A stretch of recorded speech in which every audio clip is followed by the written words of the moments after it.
चांद को दिखाते हुए होती है, जहाँ पर हम इंसान अपने कई सारे मिशन भेज चुके थे। चांद की जमीन पर एस्ट्रोनॉट्स ने एक बड़ा सा पत्थर लगा दिया था, जिसके ऊपर साफ साफ लिखा होता है कि हम इंसान हैं और पृथ्वी से आए हैं। हम किसी भी तरीके की जंग का माहौल ना चाहकर शांति चाहते हैं। दरअसल ये मैसेज इंसानों ने कई साल पहले छोड़ा होता है, जिससे कि कोई भी एलियन सिविलाइजेशन अगर इस मैसेज को देखे तो समझ जाए। अब चांद पर लगे उस बड़े से पत्थर के ऊपर से एक बहुत ही बड़ी चीज जाते हुए दिखाई देती है। दरअसल ये एक बहुत ही भयानक एलियन शिप है जो लगातार अर्थ की तरफ बढ़ते जा रही थी। अब हमें पृथ्वी पर SETI नाम की एक स्पेस रिसर्च ऑर्गेनाइजेशन को दिखाया जाता है, जिनके हेडक्वार्टर में उन्हें चांद से कुछ अजीब तरीके के सिग्नल्स मिल रहे थे। सभी एम्प्लॉइज इन सिग्नल्स को अच्छे से कैप्चर करते हैं, लेकिन ये अब तक के मिले हुए बाकी सिग्नल से बहुत ही ज्यादा स्ट्रॉन्ग था। एम्प्लॉइज ने अपने सीनियर वर्कर्स को ये रिपोर्ट दिखाई और वो भी रिपोर्ट्स देखकर शॉक रह गए थे कि ये एक बहुत ही बड़ी एलियन शिप है। उन्होंने नोटिस किया कि वो स्पेसशिप लगातार पृथ्वी की तरफ बढ़ती जा रही है, इसीलिए अब ये सारी क्रिटिकल इन्फॉर्मेशन आर्मी वालों से शेयर की जाती है। मिलिट्री कर्नल को बताया जा रहा था कि हमने अंतरिक्ष में 500 किलोमीटर के दायरे में फैले हुए एक बड़े से स्पेसशिप को देखा है, पर यहाँ कर्नल कह रहे थे कि शायद से वो कोई उल्का पिंड भी हो सकता है। लेकिन बताया गया कि ऐसा बिल्कुल भी नहीं है, क्योंकि उनके रिपोर्ट्स के अकॉर्डिंग वो बड़ी सी चीज बीच बीच में कई बार रुक रही है और उल्का पिंड ऐसा बिल्कुल भी नहीं कर सकते। साथ ही साथ स्पेसशिप का वजन चांद के 1/4 हिस्से के बराबर होता है। एलियन स्पेसशिप की ये खबर प्रेसिडेंट के पास व्हाइट हाउस में भी फैल चुकी थी, जिससे कि सारे कमिटी मेंबर्स बहुत ही ज्यादा घबरा जाते हैं। प्रेसिडेंट को बताया जा रहा था कि अंतरिक्ष में एक बहुत ही बड़ी स्पेसशिप को देखा गया है और अब कुछ ही समय में उन्हें एक और रिपोर्ट मिली कि उस बड़ी सी स्पेसशिप के 36 टुकड़े हो चुके हैं, जो लगातार पृथ्वी के अलग अलग जगहों की तरफ बढ़ रहे हैं। आने वाले 20 से 25 मिनटों में वो सारी स्पेसशिप अर्थ के एनवायरनमेंट में पहुंच जाएगी।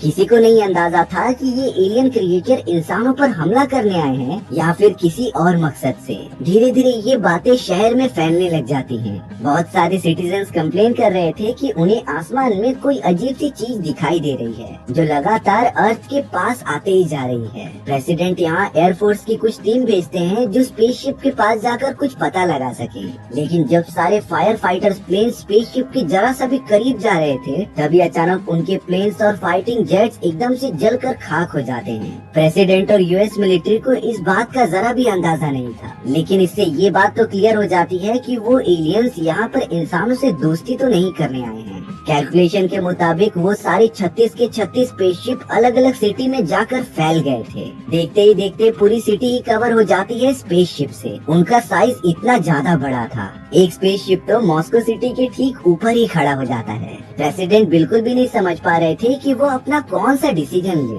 उन एलियंस के लगातार सिग्नल छोड़ने की वजह से कई रेडियो स्टेशन खराब होने लगे थे। इसी तरीके से हमें एक न्यूज रिपोर्टिंग स्टेशन को दिखाया जाता है, जहाँ की मेंटेनेंस करने डेविड नाम का एक इंजीनियर आ जाता है। डेविड ने जब सारी रिपोर्ट्स की जांच की, तब उसे एक अजीब तरीके का सिग्नल मिल रहा था। आखिर ये अनजान सिग्नल क्या था जो बार बार अपने आप को ऑन ऑफ कर दे रहा था? ये बात डेविड को बिल्कुल भी पता ही नहीं चलती, लेकिन जब वो बाहर गया तब उसे आसमान में वही स्पेसशिप दिखाई देती है, जो लगातार अलग अलग शहर के ऊपर से गुजर रही थी। तब जाकर डेविड सारी बातें समझ जाता है। वो तुरंत ही रेडियो स्टेशन में आकर सीनियर एम्प्लॉइज को बताने लगा कि वो सारे स्पेसशिप हमारे सैटेलाइट्स का यूज कर रहे हैं कम्युनिकेट करने के लिए। कुछ ही देर में वो सारे स्पेसशिप पृथ्वी की अलग अलग जगहों का लोकेशन सेट कर देंगे। ये पूरी तरीके से एक ट्रैप की तरह है। पहले वो एलियंस अपनी पोजीशन लेंगे और फिर एक साथ हमला करेंगे। डेविड के कैलकुलेशन के अकॉर्डिंग उनके पास 7 से 8 घंटे हैं हमला करने के लिए, यानी कि अब US गवर्नमेंट को जल्द से जल्द कोई सख्त कदम उठाने पड़ेंगे।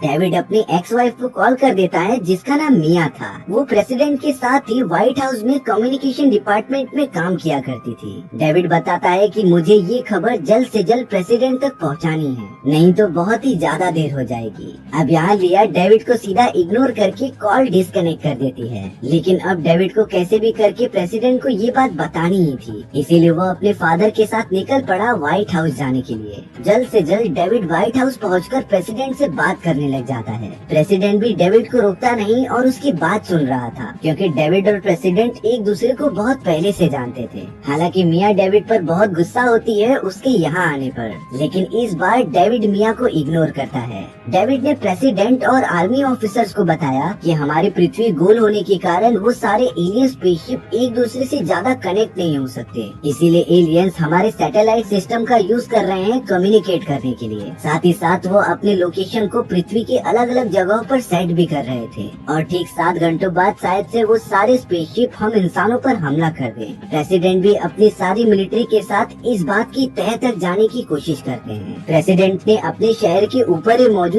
एक स्पेसशिप की तरफ कुछ हेलीकॉप्टर्स भेज दिए थे। मिलिट्री के वो सारे हेलीकॉप्टर्स जैसे ही स्पेसशिप के थोड़ा सा पास पहुंचते हैं, तभी अचानक स्पेसशिप में से लगातार उनके ऊपर फायरिंग होने लगी थी। देखते ही देखते सारे मिलिट्री प्लेन्स और हेलीकॉप्टर डिस्ट्रॉय हो जाते हैं, जिससे कि व्हाइट हाउस में प्रेसिडेंट और कर्नल श्योर हो चुके थे कि वो एलियंस उनके ऊपर हमला करने वाले हैं। यानी कि डेविड की बात पूरी तरीके से सही थी, लेकिन गवर्नमेंट को अपने डिसीजन प्रोसेस करने में इतना टाइम लग रहा था कि बहुत सारा समय बेकार चला जाता है। और अब डेविड के हिसाब से 7 घंटे बीत चुके थे। अगले ही मोमेंट में वो सारे स्पेसशिप ओपन होने लग जाते हैं। उन सभी के सेंटर में ब्लू कलर की रोशनी दिखाई दे रही थी, जिसे कि शायद पृथ्वी पर मौजूद सारी इंसानियत प्रजाति देख रही होती है। और अब सारे स्पेसशिप में से बहुत ही पावरफुल लेजर बीम निकलने लगी थी, जो देखते ही देखते सारी बिल्डिंग्स और स्काई स्क्रैपर्स को डिस्ट्रॉय करते जा रही थी। सभी लोग इस बात से बहुत ही ज्यादा डर कर वहाँ से भागने लग जाते हैं। कुछ ही सेकंड्स में इतना पावरफुल हमला करने के कारण बहुत ज्यादा नुकसान हो चुका था।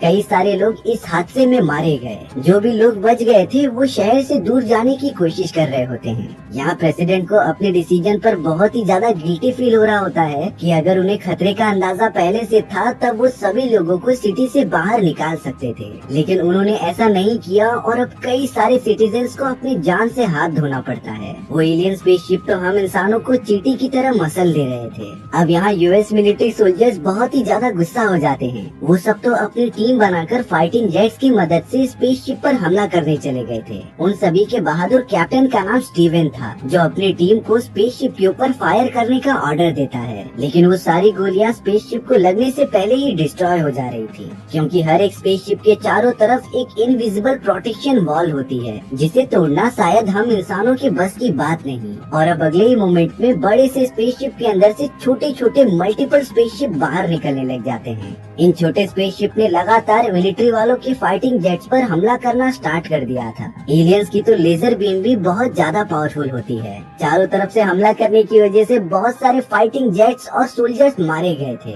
सिर्फ वहाँ कैप्टन स्टीवन बच जाते हैं, जो अपने फाइटिंग जेट्स को पहाड़ी वाले इलाके में लेकर आ गए थे, लेकिन अभी भी उनका पीछा एक एलियन स्पेसशिप कर रही होती है। कैप्टन स्टीवन पहाड़ी वाले इलाके में आकर उससे पीछा छुड़ाने की बहुत कोशिश कर रहे थे, लेकिन वो एलियन स्पेसशिप लगातार उनके पीछे आते ही जाती है। तभी कैप्टन स्टीवन को एक आइडिया आया। उन्होंने अपने फाइटिंग जेट का पैराशूट ओपन कर दिया था, जो सीधा जाकर स्पेसशिप के ऊपर लग जाता है। आउट ऑफ कंट्रोल होने के कारण वो स्पेसशिप जाकर जमीन पे क्रैश हो गई थी। थोड़ी देर बाद जब कैप्टन स्टीवन स्पेसशिप के पास जाकर देखते हैं, तब उसके अंदर एक बहुत ही ज्यादा हाइब्रिड एलियन क्रिएचर मौजूद था, जो स्पेसशिप क्रैश होने की वजह से बहुत ही ज्यादा घायल हो चुका था। कैप्टन स्टीवन ने तो उस एलियन क्रिएचर को मारकर बेहोश कर दिया। वहीं दूसरी तरफ अब प्रेसिडेंट के पास डिफेंस मिनिस्टर आकर कह रहे थे कि अब हमारे पास और कोई भी ऑप्शन नहीं है परमाणु बॉम्ब यूज करने के सिवा, लेकिन प्रेसिडेंट कह रहे थे कि मैं इसकी अभी परमिशन नहीं दे सकता, क्योंकि परमाणु बॉम्ब के इफेक्ट से हमारे भी कई सारे लोग मारे जा सकते हैं। डेविड तो उनके कन्वर्सेशन के बीच में आकर बोलने लग जाता है कि आप लोग परमाणु बॉम्ब नहीं यूज कर सकते, क्योंकि उसका रेडिएशन इतना ज्यादा होगा कि पूरी सिटी के लोग भी मारे जा सकते हैं। डिफेंस मिनिस्टर तो डेविड पर गुस्सा होकर उसे यहाँ से जाने के लिए कह रहे थे, पर तभी डेविड के फादर आकर डिफेंस मिनिस्टर पर ही चिल्लाने लग जाते हैं। उन्होंने बताया कि ये सब तुम्हारी ही गलती है। कुछ साल पहले यूएस मिलिट्री को एक स्पेसशिप मिली थी और अब उस बात को तुमने दुनिया को बताए बिना एरिया 51 में भेज दिया एक्सपेरिमेंट करने के लिए। अगर तुम्हें पहले ही अंदाजा था कि एलियंस मौजूद हैं, तब तुम उस हिसाब से आर्मी की मदद लेकर अपने आप को प्रोटेक्ट करने के वे बना सकते थे। लेकिन प्रेसिडेंट यहाँ कहते हैं कि एरिया 51 जैसा कुछ भी नहीं है। पर तभी डिफेंस मिनिस्टर ने बताया कि डेविड के फादर ने जो जो कहा है वो पूरा का पूरा सही है। प्रेसिडेंट निराश इसीलिए होते हैं क्योंकि उन्हें इस सीक्रेट ऑर्गेनाइजेशन के बारे में बिल्कुल भी नहीं पता था। अब प्रेसिडेंट उन सभी लोगों के साथ एरिया 51 में आ जाते हैं। उस जगह पर तो 1947 से ही वो स्पेसशिप मौजूद था। स्टुअर्ट नाम का एक वैज्ञानिक प्रेसिडेंट से मिलकर उन्हें सारी बातें बताता है। दरअसल उनकी टीम कई सालों से स्पेसशिप को ठीक करने की कोशिश कर रही थी। हालांकि वो इतने समय में एलियंस के बारे में बहुत सारी चीजें पता करने में कामयाब हो चुके हैं, लेकिन स्पेसशिप को उड़ाने का तरीका उन्हें अभी तक पता ही नहीं चला। पर तभी स्टुअर्ट बताता है कि वो सारी स्पेसशिप जब हमारे पृथ्वी की कक्षा में इंटर हुई तब ये स्पेसशिप भी अपने आप ही एक्टिवेट हो गई थी। अब स्टुअर्ट ने यहाँ 3 एलियंस को दिखाया जो उस स्पेसशिप में मौजूद थे। एलियंस के बॉडी पर लगातार रिसर्च करने के बाद स्टुअर्ट की टीम इस कंक्लूजन पर पहुंची थी कि ये एलियंस भी हम इंसानों की तरह सारी चीजें फील कर सकते हैं, चाहे ठंडी, गर्मी हो या फिर बारिश। एलियंस भी हमारे पृथ्वी के इन्वायरमेंट को फील कर सकते थे। सिर्फ वो सारे एलियंस अपने मुंह से बोल नहीं सकते, शायद वो एक दूसरे से टेलीपैथिकली बात कर सकते हो। और अब उन सारे एलियंस को हमारी पृथ्वी को अपना घर बनाना था, लेकिन उससे पहले सभी इंसानों को खत्म कर दिया जाएगा।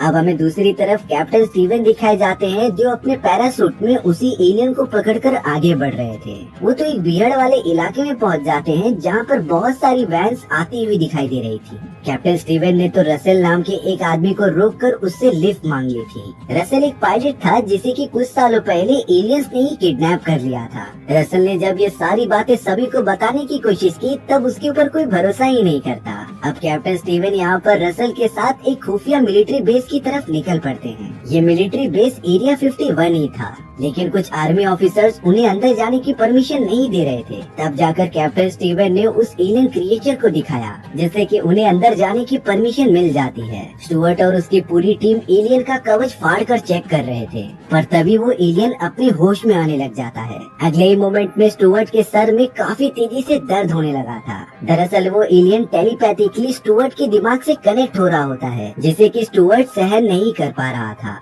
और अब देखते ही देखते उस एलियन क्रिएचर ने वहाँ पर मौजूद सारे वैज्ञानिकों को मारना स्टार्ट कर दिया होता है। उस लेबोरेटरी के अंदर चारों तरफ धुआं फैल गया था। प्रेसिडेंट और बाकी सब जब उस जगह पर आते हैं तब वो देख रहे थे कि स्टुअर्ट को उस एलियन क्रिएचर ने पकड़ रखा है और अब तो वो एलियन स्टुअर्ट का गला पकड़कर उसके वोकल कॉर्ड से अपनी बातें दोहरा रहा था। एलियन ने बताया कि तुम सब मुझे यहाँ से जाने दो। प्रेसिडेंट पूछते हैं कि आखिर तुम सबको चाहिए क्या, तुम पृथ्वी को छोड़कर चले क्यों नहीं जाते। तब जाकर उस एलियन ने बताया कि हम इंसानों को खत्म करने आए हैं, जिससे कि हम पृथ्वी पर पूरी तरीके से कब्जा कर सकें। और अब तो उस एलियन ने टेलीपैथिकली प्रेसिडेंट के दिमाग को कंट्रोल करना स्टार्ट कर दिया था, जिससे कि प्रेसिडेंट के सर में बहुत ही ज्यादा दर्द होने लग जाता है। और अब प्रेसिडेंट की जान बचाने के लिए वो सारे ऑफिसर्स एलियन क्रिएचर को गोली मार देते हैं। प्रेसिडेंट जब होश में आ जाते हैं तब उन्हें एलियंस के सारे प्लान के बारे में पता चल चुका था। जब वो एलियन के दिमाग से कनेक्ट हुआ तब उसे वो विजन्स आए थे जिसमें कि ये एलियन सिविलाइजेशन ब्रह्मांड की चारों तरफ घूम रही है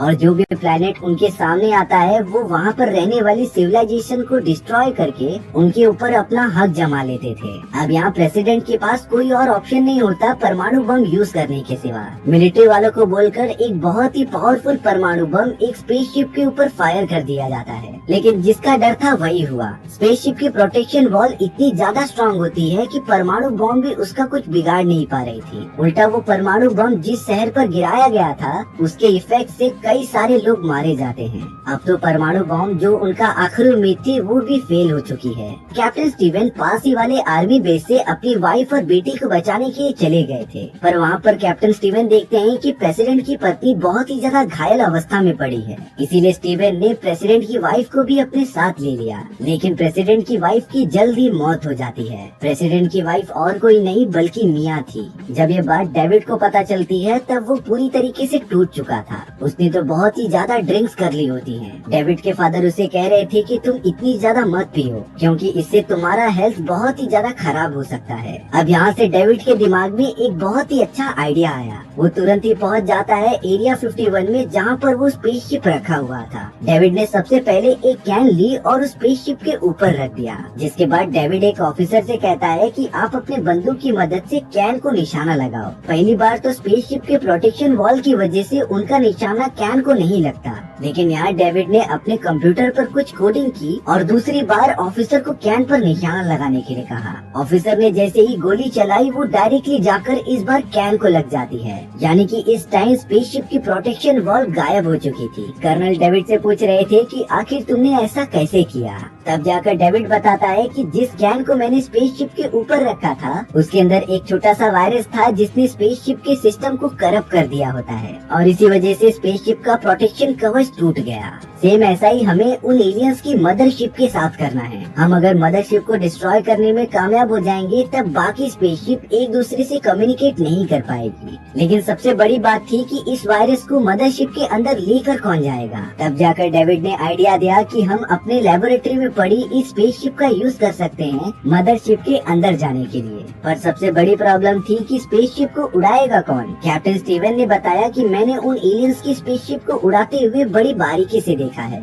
इसीलिए मैं इसे उड़ा सकता हूँ। कर्नल ने कहा कि हमने स्पेसशिप के अंदर परमाणु बम इंसर्ट कर दिया है, लेकिन ये 30 सेकेंड्स में ब्लास्ट होगा जिससे कि तुम्हें बाहर निकलने के लिए टाइम मिल सके। और अब सारी चीजें सेट हो चुकी थी। डेविड ने बताया कि मदरशिप में जब वो वायरस डाल देगा तब कुछ ही सेकंड्स के लिए उनकी प्रोटेक्शन कवर टूट जाएगा और उसी वक्त हमें स्पेसशिप पर हमला करना है। मिलिट्री वाले मॉर्स कोड की मदद से अलग अलग कंट्री वालों को मैसेज भेजते रहते हैं। उन्होंने हर कंट्री के सोल्जर्स की टीम को बताया कि हमें स्पेसशिप को जल्द से जल्द खत्म करना पड़ेगा। वो सब सिर्फ डेविड के इशारे का इंतजार करें और स्पेसशिप पर हमला करने के लिए रेडी हो जाएं। इस मिशन में तो अब कंट्री के सारे सोल्जर्स शामिल हो चुके थे। यूएस प्रेसिडेंट ने भी डिसाइड किया कि वो भी एक प्लेन लेके जाकर उनकी मदद करेंगे, क्योंकि प्रेसिडेंट भी कुछ टाइम पहले एक पायलट हुआ करते थे। रसल भी प्लेन उड़ाने के लिए मिलिट्री वालों की मदद करने के लिए चला जाता है और अब कैप्टन स्टीवन और डेविड स्पेसशिप के अंदर बैठकर मदरशिप की तरफ निकल पड़े थे।